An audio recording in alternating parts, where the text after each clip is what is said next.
The new Superman trailer has been out for a while, and I've had the opportunity to watch it several times and to think about it, and I keep coming back to the same conclusion. Seems okay. My problem? I want a great Superman movie. The problem that faces Peter Gunn and company, the problem that faces everybody who's tried to take on Superman the last number of years, is that there's a really high bar.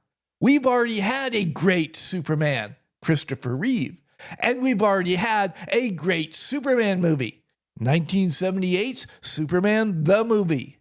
Architectural Artcast. 1970s were not a great time period for movies. Yeah, there were some all-time classics, but we tend to forget all the crap we had to wade through to find the good stuff. 70s movies were often dark and dour. They wanted to hector and lecture the audience. They were often self-indulgent, depressing, and could even be openly nihilistic.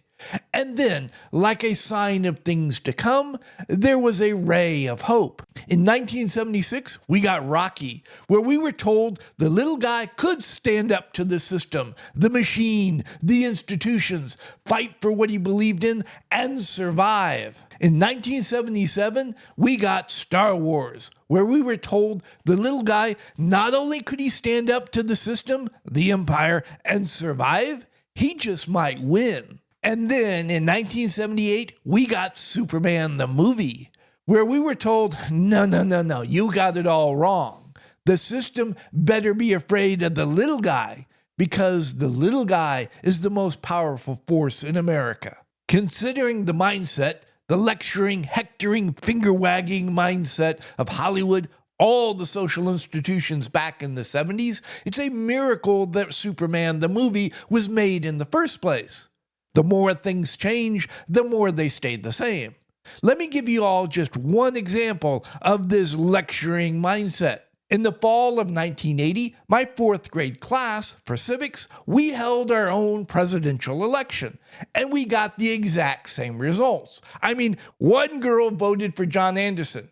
The candidates got the exact same percentages as the official election in November. Reagan winning our little class election enraged Mrs. Irvin, our teacher. And she got up in front of the class, literally wagged her finger and lectured us. Now, as a kid, I'm sure it seemed to go on a lot longer than it really did, but it still went on for a bit. What was the thing that set Mrs. Irvin off, got her to lecture and chastise her fourth grade class? Was it Reagan's platform, one of his policy positions? No. What enraged Mrs. Irvin is that Reagan celebrates America, and we should never celebrate America. America is evil. We should be ashamed of America, ashamed of all the bad things it had done. Bad children, bad children. Kind of an aside, after Mrs. Irvin had wagged her finger, lectured the class, she ran the election again. Reagan won by an even bigger margin. I love hillbillies. Truth, justice, and the American way. That was the excuse that Hollywood used to justify not making a Superman movie for years. Superman, he's too corny, he's too hokey, he's too old-fashioned, he's too much of a goody two-shoes, he's just a big blue Boy Scout, he's too black and white. Hollywood argued that modern audiences, sound familiar? Modern audiences crave complex, morally ambiguous stories that explore the gray areas of life. In reality, they're opposed to telling any story that promotes traditional American values and celebrates the individual, the little guy. Wait a minute, Randy. Superman is an undefeatable alien. He's not the little guy. Superman is taking an idea to its logical extreme to make a point. Superman's physical abilities aren't what make him special. It's Superman's moral compass, his traditional American values combined with his physical abilities that make him special, make him undefeatable. Superman is symbolic of an idealized American culture, symbolic of idealized traditional American values. Superman is independent, self-reliant, trustworthy, loyal, dependable, and courageous. Superman is the ultimate individualist. Superman's biggest, most dangerous enemy isn't some superpowered baddie. It's Lex Luthor, an ordinary human with the brains to go up against Superman. Lex Luthor is the anti-Bruce Wayne. They're both powerful, wealthy men. Bruce Wayne is driven by altruism and self-sacrifice. Lex Luthor, he's selfish, and he's driven by greed and ambition. Just as Lex Luthor is the biggest threat to Superman, he is symbolic of what is the biggest threat to the individual, the system. He represents the corrupt bureaucrat who twists and distorts and corrupts the system, which has the effect of destroying the individual. All this is done for the corrupt bureaucrat's personal gain or agenda. Lex Luthor symbolizes what is the largest threat to traditional American values and the largest threat to American culture itself. We can see a lot of this symbolism play out in just one scene in Superman the movie. That's when Lois Lane meets Superman for the first time on her balcony. When we first meet Lois Lane, we see she's smart, ambitious, aggressive, street smart, and a little jaded. When Lois first meets Clark Kent, she's immediately intrigued by the big goof. He's so wholesome and sincere, she just doesn't know what to make of him. As they begin to work together, Lois begins to realize Clark Kent is genuine. He really is a wholesome guy. And at one point, she invites him over to her place for dinner. Clark has screwed things up, as usual. He's late. Lois is sitting out on the balcony fuming when a new guest drops in, Superman. Lois immediately forgets all about Clark. She's hyped because she wants to be the first one to interview Superman. Superman is just as wholesome and sincere as Clark Kent. But unlike Clark, Superman is cool as a cucumber. His self-confidence is off the charts. Lois's jaded side immediately comes out. This Superman guy can't be for real. He's not really this wholesome. So she immediately starts pecking at him, trying to find the cracks in his armor. She asks him, "So your body's normal like any other human? So do you? Superman never takes the bait. He never acknowledges the double entendre. He waits for her to ask the question, "Do I what?" Lois is the one who backs down. She asks, "Do you eat?" Superman's reply is, "Of course I eat." He's oblivious. He's acting as if he's unaware of what Lois is trying to do. Lois just can't let it be. She keeps pecking. She tries another tactic. "Superman, you have X-ray vision? Okay, then prove it. What color are my underwear?" When Superman hesitates, Lois gets a little condescending. "Oh, I'm sorry. Am I being inappropriate?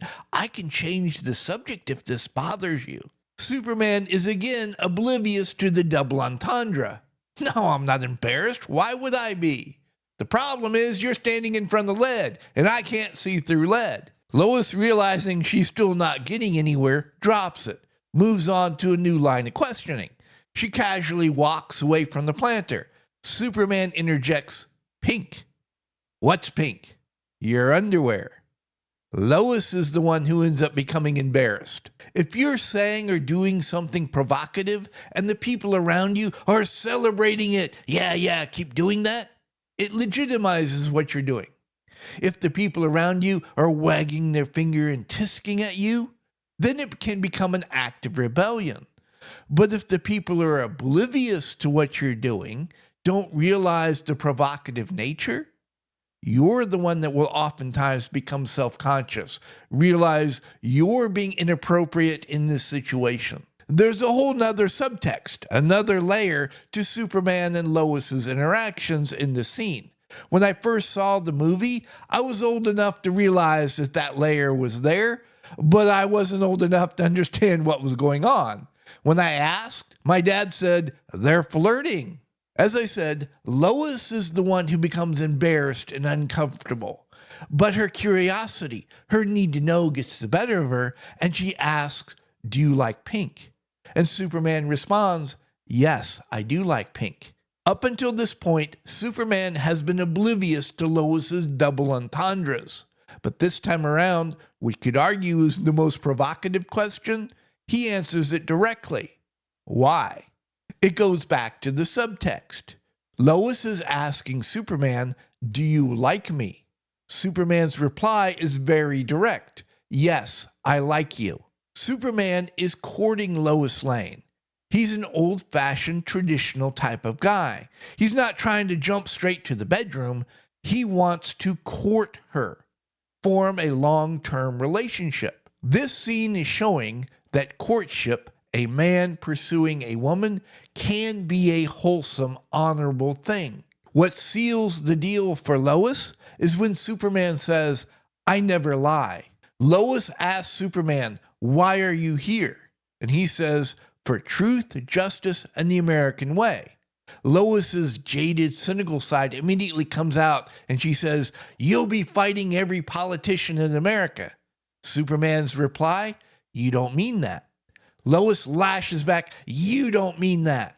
And Superman says, "I don't lie." Not ever?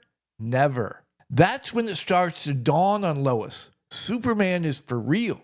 He really is who he says he is. And we come to understand that jaded, cynical facade, it's just a facade. In reality, Lois is an idealist. Lois symbolizes the American people. Yeah, they become jaded and a bit cynical, but in reality, they're looking for something to inspire them. I want the big blue Boy Scout. I want a movie that inspires hope, that shows America how great it could be, how great it should be. The various Supermen that have appeared on the big screen the last few years, they ain't Superman. They're deconstructions meant to subvert and undermine the message and symbolism of Superman, meant to subvert hope. They ain't Superman. My one frustration is Henry Cavill. I would have loved to have seen what he could have done with a hopeful, inspirational Superman. We could have had a Superman that rivaled Christopher Reeve's interpretation.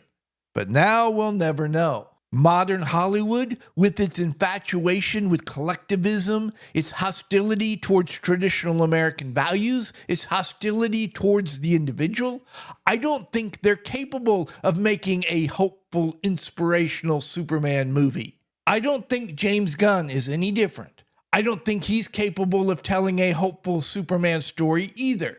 His entire body of work, he's a deconstructionist. He's subversive.